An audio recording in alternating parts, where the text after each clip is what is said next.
2 குழந்தைங்களுக்கு அம்மா, ஃப்ரெண்டுக்கு ஃப்ரெண்டு, அம்மாக்கு பொண்ணு, ஒரு நல்ல வைஃப், நல்ல ஒரு உமன் ஆண்டர்பிரினரும் கூட. இந்த மாதிரி பல ரோல் என் லைஃப்ல நான் ப்ளே பண்ணாலும் எனக்காக நான் ஆசைப்பட்டுக்கிட்டது இந்த பிரெக்னன்சில விழுந்த வெயிட்டை எப்படியாவது குறைக்கணும் அப்படின்றது தான். இந்த ஒரு பாட்டு இருக்கு பார்த்தீங்களா, நான் உப்பு விற்க போனா மழை கொட்டுன்னு கொட்டுதுன்னு. அந்த கதை தான் என்னோட கதை. எப்போ வெயிட் லாஸ்னு ஒரு விஷயத்த நான் ஆரம்பிச்சாலும் ஃபர்ஸ்ட் என் முன்னாடி நிற்கிறது பல பிரச்சனைகள் நிற்கும். என்னோட வெயிட் லாஸை ஒதுக்கி வச்சுட்டு அந்த ப்ராப்ளம்ஸை சால்வ் பண்ணுறதுக்கே எனக்கு பாதி நேரம் சரியாக போயிடும். எனக்கு நல்ல ஒரு டயட் நாலேஜ் இருந்தாலுமே ஒரு நல்ல ஒரு கைடன்ஸ் இருந்ததுன்னா என் கூடயே டிராவல் பண்ற ஒரு ஃப்ரெண்ட் இருந்தா நல்லா இருக்கும் அப்படின்னு நினைச்சேன். ஃபார்ட்டிடியூட் ஃபிட்னஸ் உடைய இன்ஸ்டாகிராம் பேஜை ஃபாலோ பண்ணிட்டு இருந்தேன். அவங்களுக்கு அப்ரோச் பண்ணி கேட்கும் போது நல்ல ஒரு பர்சனலைஸ் ஆன டயட்டும் நல்ல ஒரு ஒர்க் அவுட்டும் கொடுத்தாங்க.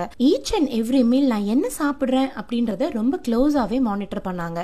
பெருசா ஹோப் எனக்கு வெயிட் லாஸ்ல இல்லாட்டியுமே நல்ல ஒரு வெயிட் லாஸுமே எனக்கு நடந்திருக்கு. கிட்டத்தட்ட 5 kgs ஒரே மாசத்துல குறைச்சிருக்கேன். இன்னும் எத்தனை கேஜி குறைஞ்சிருக்குன்னு நெக்ஸ்ட் மந்த் சொல்றேன்.